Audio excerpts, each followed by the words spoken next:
Hi everyone, this is Narasimha.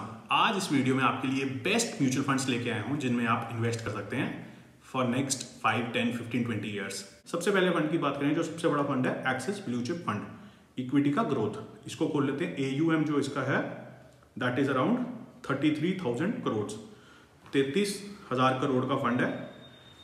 अगर आप इसकी 3 ईयर की CAGR मतलब कि अगर 3 साल की अगर इसकी रिटर्न या 5 साल की रिटर्न देखी जाए 21% की रिटर्न है ईयर ऑन ईयर। तो 5 साल में आपका पैसा डबल हो जाना चाहिए। उस पर आपकी जो कैपिटल है वो डबल, और उसके बाद इंटरेस्ट पे इंटरेस्ट भी मिला होगा, तो आपकी डबल से ऊपर होगी अभी आपकी जो कैपिटल होगी, ग्रोथ होगी। तो ये हो गया पहला fund, large cap fund, equity. इसमें एलोकेशन अगर देखें सेक्टर्स में कौन किस में पैसा लगाया है इन्होंने, 30% जो 29.23 एलोकेशन है वो फाइनेंसिस में है इस वक्त, फाइनेंशियल सेक्टर में। इस टाइम की अभी की बात चल रही है। ये एलोकेशन जो क्वार्टरली आप चेक कर सकते हैं, चेंज होती रहती है depending on the fund manager को क्या लगता है कि कौन सी सेक्टर में उसको इस वक्त एलोकेट करना चाहिए। इस टाइम पे अगर आप देखोगे जो एलोकेशन है अराउंड 30% फाइनेंशियल्स में, IT में 17%, कंज्यूमर डिक्शनरीज में 12%, मटेरियल्स में 8%। वैसे ही फाइनेंशियल बैंक्स आगे आप नीचे जाके पूरा इसको चेक कर सकते हो, पूरा एलोकेशन इन्होंने दी है। अगर आप कंपनीज देखना चाहो जहां पे इनकी फंड होल्डिंग ज्यादा है, सबसे ज्यादा फंड होल्डिंग देखोगे बजाज फाइनेंस में 9% की फंड होल्डिंग है। डीमार्ट आ गया यहाँ पे, एवेन्यू सुपरमार्केट, ये राधा किशन दमानी की कंपनी डीमार्ट। HDFC में एलोकेशन है इनकी। बड़ी बड़ी जितनी भी कंपनीज देखोगे लार्ज कैप कंपनीज, इनकी में सब में इनकी एलोकेट है। इन्होंने अपना जो फंड है एलोकेट किया हुआ है, उसकी परसेंटेज भी दी हुई है, कितना कितना एलोकेट है इस टाइम पे, ये आप चेक कर सकते हो। तो अगर आपका पर्पस जो है वेल्थ प्रिजर्वेशन का है और आप रिस्क ज़्यादा नहीं लेना चाहते, आपकी एज ज़्यादा है और आप ज़्यादा रिस्क नहीं ले रहे, तो आपका जो एसेट एलोकेट होना चाहिए वो लार्ज कैप फंड्स में होना चाहिए। और लार्ज कैप के लिए आपको मैंने बेस्ट फंड दिखा दिया जो इस टाइम पे सबसे बड़ा फंड है।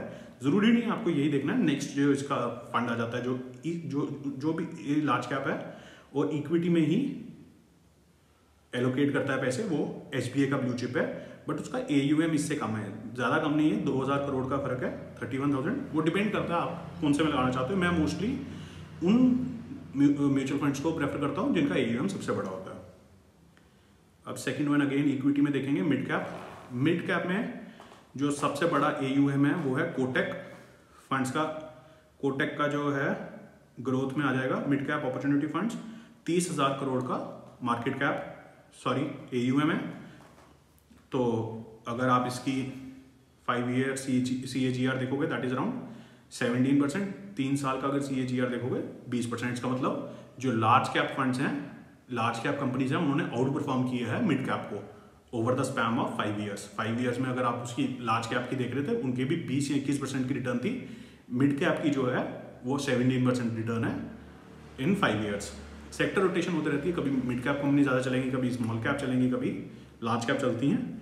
तो उसके लिए अगर आप चाहो तो आप हाइब्रिड या फ्लेक्सी कैप में इन्वेस्ट कर सकते हो। उसका फंड मैनेजर का काम है उसको देखना कि अपॉर्चुनिटी इस टाइम पे ज़्यादा ग्रोथ कहाँ हो सकती है, लार्ज कैप में, मिड कैप में या स्मॉल कैप में। तो उस हिसाब से वो एसेट एलोकेट करता है टाइम से टाइम, वो उनका काम आ जाता है। अगर आप उस फंड की भी मैं बात करूँगा, अगर आप वो करना चाहते हैं उस फंड में भी पैसे आप लगा सकते हैं।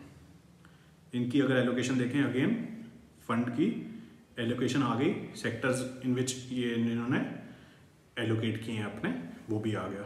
वो आप डिटेल्स चेक कर सकते हो before buying into any fund. Small cap में अगर देखें, सबसे बड़ा है निप्पॉन का India small cap fund, 17,000 crore का AUM।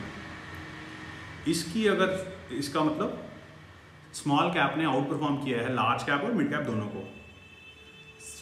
स्मॉल कैप की अगर आप रिटर्न देखोगे ओवर द 5 ईयर्स 25% की रिटर्न है, और 3 साल में 31% की रिटर्न है। रिटर्न काफ़ी अच्छी दी है लास्ट फ्यू ईयर्स में स्मॉल कैप ने।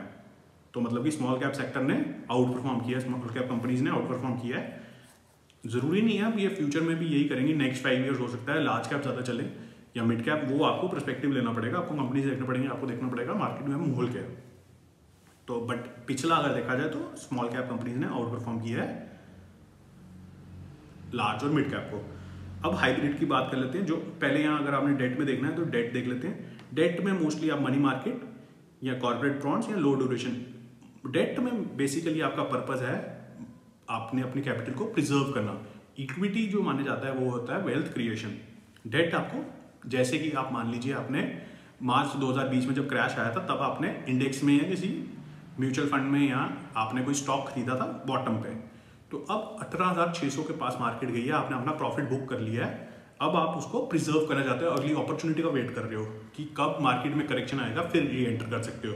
तो आप क्या कर सकते हो, इक्विटी से पैसे निकाल के डेट में डाल सकते हो, क्योंकि डेट में स्टेबल रहेगा। डेट में ऐसा नहीं होगा कि ऊपर जाएगा नीचे जाएगा, डेट की मार्केट स्टेबल रहती है। अगर आपको मैं कोई फंड दिखा भी दूँ तो आप उसमें देख सकते हो, इसका ग्राफ देखो बिल्कुल स्ट्रेट लाइन की तरह। इसमें इक्विटी इसका था जो ऊपर नीचे हो रहा था। जो डेट मार्केट होती है बिल्कुल स्टेबल रहती है। गवर्नमेंट सिक्योरिटीज में, ट्रेजरीज में इसमें पैसे लगाते हैं तो मोस्टली वो स्टेबल होती है। तो आप इसमें अपना पैसा पार्क कर सकते हो। जब आपको अपॉर्चुनिटी लगे कि अब इक्विटी सस्ती हो गई हैं, इक्विटी मार्केट सस्ती हो, तो आप यहाँ से अपना पैसा निकाल के फिर से इक्विटीज में डाल सकते हो। डेट की भी बात हो गई। हाइब्रिड में अगर आपको फंड देखना है, हाइब्रिड में अगेन एसेट एलोकेशन डायनेमिक वो फंड मैनेजर का काम हो जाएगा कि किस में पैसे लगाएं, multi cap, mid cap, large cap में। उसमें भी आप देख सकते हो। इंडेक्स फंड्स की अगर देखना है तो इंडेक्स का ये आ गया निफ्टी 50 का फंड, PSU बॉन्ड फंड्स हैं, सेंसेक्स का प्लान है, S&P 500 ये यूएस का आ गया, यूएस का इंडेक्स है S&P 500। S&P 500 में आप इंडेक्स में भी पैसे लगा सकते हो। इसकी अगर रिटर्न देखोगे, ये नया फंड है आई गेस, 15 अप्रैल 2020 में ही स्टार्ट हुआ है, 1 साल पुराना रिटर्न है, 30% की रिटर्न दी है।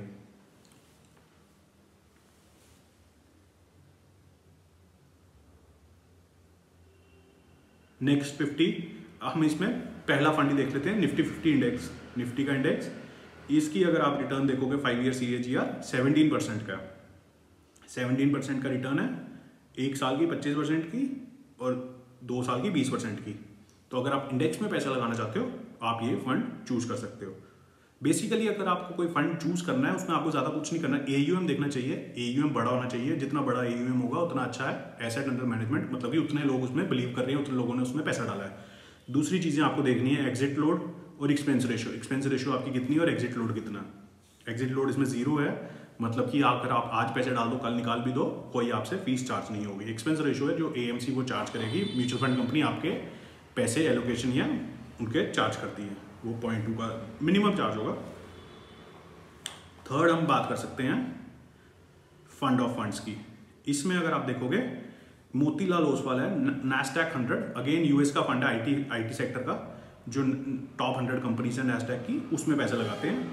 4,200 का इसका और फ्रैंकलिन का सेम ही बिल्कुल लगभग लगा लो, सेम ही AUM है। बट फ्रैंकलिन जो है वो पुराना थोड़ा ये फंड है, जो मोतीलाल ओसवाल का है ये नया फंड है। पहले मोतीलाल ओसवाल ही देख लेते हैं। ये फंड जो करंट स्टार्ट हुआ था 2018 में, इसका अगर आप 3 ईयर CAGR देखोगे क्वाइट इंप्रेसिव, 39% की रिटर्न दी है इसने ईयर ऑन ईयर। काफ़ी अच्छा CAGR है, 40% की रिटर्न दे रहा है 3 साल में लगातार, तो बेहतरीन फंड है, आप देख सकते हो। फ्रैंकलिन टेम्पटेशन जो है उसका फंड देखोगे तो ये पुराना फंड है काफ़ी, ये 2013 में स्टार्ट हुआ था, वो थोड़ा नया है। इसकी 3 साल की 33, 5 ईयर की 24, 2 ईयर में 32%, 1 साल की 20% के लगभग है। तो आप फंड मैनेजर को देख सकते हैं और इसकी एलोकेशन देख सकते हैं, कहाँ कौन से फंड्स में एलोकेट किया है। तो आप चूज कर सकते हैं इन दोनों में से क्या आप फंड चूज करना चाहते हैं। फंड्स तो हमने देख लिया, अब आपको चूज करना है कि आपकी रिस्क टू रिवॉर्ड क्या रेशियो, क्या स्ट्रैटेजी है, आप अपने पैसे कैसे एलोकेट करना चाहते हो। उसके बेसिस पे आप इन फंड्स में आप डाइवर्सिफाई करके पैसे लगा सकते हो। हमेशा आपने ये सुना होगा, never keep all your eggs in same basket. एक जगह सारे पैसे, एग्स हो गए या पैसे हो गए, पार्क नहीं करना चाहिए, आपको डाइवर्सिफाई करना चाहिए। मैंने आपको इंडियन सिनेरियो में भी दिखा दिया, आप मिड कैप, लार्ज कैप में कर सकते हो, इक्विटीज और डेट में कर सकते हो, asset allocation, diversification.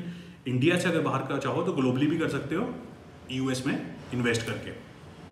I hope you like the video. अगर वीडियो अच्छी लगी लाइक कीजिए, अपने फ्रेंड्स के साथ शेयर कीजिए, do subscribe to my channel.